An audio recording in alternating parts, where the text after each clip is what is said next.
আসসালামু আলাইকুম। এই দুনিয়ার মধ্যে কষ্টের মধ্যে থেকেই আমাদের কাঙ্ক্ষিত লক্ষ্য অর্জন করতে হয়। কষ্ট যে সইতে পারে না তার জন্য কোনো কাজই নয়, সে কোনো কাজ করতে পারবে না। আজকের বিষয় হলো কষ্ট সহ্য করে কিভাবে টিকে থাকতে হয়।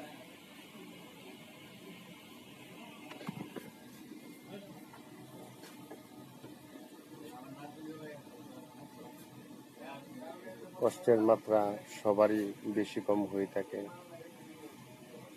কম কষ্ট মানানসই, চরম মাত্রায় যে কষ্টগুলো আসে আমরা অনেকে সহ্য করতে পারি, অনেকে পারি না। কিরকম? এক হলো মা বাবা দুনিয়া থেকে চলে যাবে, এক কষ্ট। দুই হলো আত্মীয় স্বজনের যে প্যারাটা দেয়। কেমন প্যারা? যেমন আপনাকে বিদেশ যাইতে বলবে, আপনাকে অন্য একটা কাজ করতে বলবে, যে এটা করো, এটা দ্বারা তোমার হবে না। আবার অনেক সময় টাকা ধার চাবে। এমন কোনো লোক নাই কাজের ফাঁকে চলার সময় যে ভাই টাকা দেন, এটা করো, ভর দিয়ে দেব। আসলে হেল্প তো আপনি 5 বছর পরে করবেন, আগে করবেন না। যদি আগে করেন তাহলে আপনার ব্যবসাও থাকবে না, আপনিও থাকবেন না। কারণ উপকার যাকে করছেন তার সে বিপদে পড়েই আপনার টাকা নিচ্ছে, এবং তার বিপদ কবে যাবে, মানে 1 মাসও যাইতে পারে, 5 বছরও যাইতে পারে, 5 মাসেও যাইতে পারে। তখন আপনার টাকাটা আপনাকে দিব। আবার অনেকে টাকা দেয় না, আপনি পান না, ডাইরেক্ট বলে ফেলবে।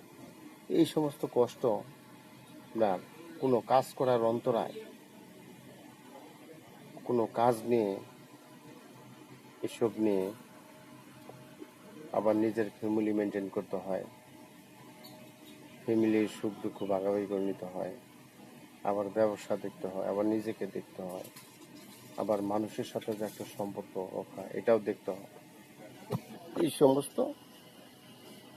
আসসালামু আলাইকুম আলাইকুম কষ্ট সহ্য করতে হবে।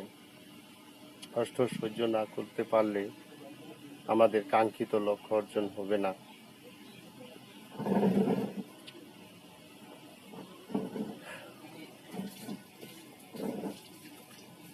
ছেলে মেয়ে, স্ত্রী, সন্তান, এগুলো মেকআপ করে দিতে হয়। ছেলে এক কাজ করে বসে, মেয়ে এক কাজ করে বসে, এতেও মন খারাপের বিষয় নয়, এটাকে সমাধান করার চেষ্টা করতে হবে। যেমন আমাদের নূহ আলাইহিস সালামের সন্তান,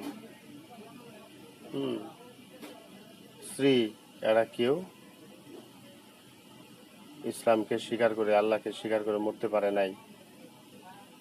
একজন মানুষ হিসেবে তার স্ত্রী সন্তানকে দাওয়াত দিতে পারে, বলতে পারে, বলতে হবে। মানে না, নিয়মে চলে না, এটা তো আপনার হিসাব না। বাচ্চা কাচ্চার, মানুষের যার যার হিসাব তার তার, এবং আল্লাহ তাআলা নিবেন। দুই কান্দে দুই ফেরেশতা আছেন, মুনকার নাকির, এরা সব সময় ভালো মন্দ লিখতেছে। কাজে এগুলো মানুষের পাপের চিন্তা, মানুষ কি করতেছে এ বিষয় নিয়ে মাথা ঘামানোর সময় নেই, প্রয়োজন নাই। বা কারোর সাথে আলোচনা করা, এই সমস্ত প্রয়োজন নাই। প্রয়োজন শুধু এটাই, আমরা যে কর্ম করতেছি সে সম্পর্কে আমাদের জানা, মানুষকে যথাসাধ্য যেটুকু গোলায় উপকার করা। আমরা নিজের উদ্দেশ্য হাসিল বলতে আপনার টাকার পাহাড় করলেন, মানুষকে ঠকাইয়া যায় কিছু কইরা, মিথ্যা কথা বললেন, টাকা হইলো, কিন্তু আখিরাত নিয়ে একটু সমস্যা হয়ে গেল, টেনশন হয়ে গেল, মরার সময় খুব চিন্তা হয়ে গেল। এই সমস্ত চিন্তা ভাবনা করা যাবে না। দুনিয়াদারি এবং আল্লাহ তাআলার কাজ করতে হবে। দুনিয়াদারি করার পরে আল্লাহ তাআলার কাজ কিভাবে করা যায় এই চিন্তাটুকু আমাদের থাকতে হবে। আমরা 2 নম্বরে ব্যবসা কর্ম কাজ কোনো কিছু করব না। মানুষ যদি বুঝে যে না এই ব্যক্তির কাছে গেলে আমরা শান্তি পাই, একটু হলে উপকার পাই, তাহলে মানুষ বাঁচবে, আপনিও বাঁচবেন। আমাদের এই জন্য আমাদের কষ্ট সহ্য করে বা বিপদ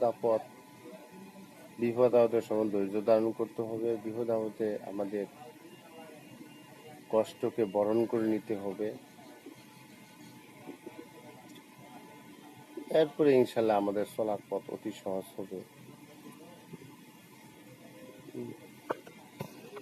সবসময় আমাদের চিন্তা করতে হবে আমাদের সেবাটা যেন মানুষের কল্যাণ মুখরিত হয়। কল্যাণকর কাজই আপনার মূল কাজের উদ্দেশ্য।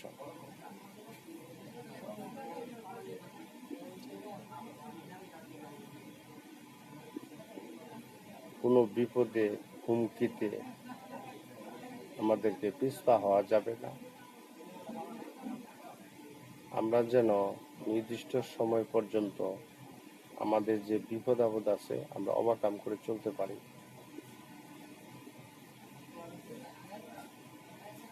এই কথা বলে শেষ করছি। আসসালামু আলাইকুম। আপনারা আমাকে সাবস্ক্রাইব করতেছেন, অনেকে করতে থাকেন। ইনশাল্লাহ আপনাদেরকে আমি যেন মূল্যবান কথাগুলো দিয়ে দিতে পারি, এই জন্য দোয়া করবেন। আসসালামু আলাইকুম।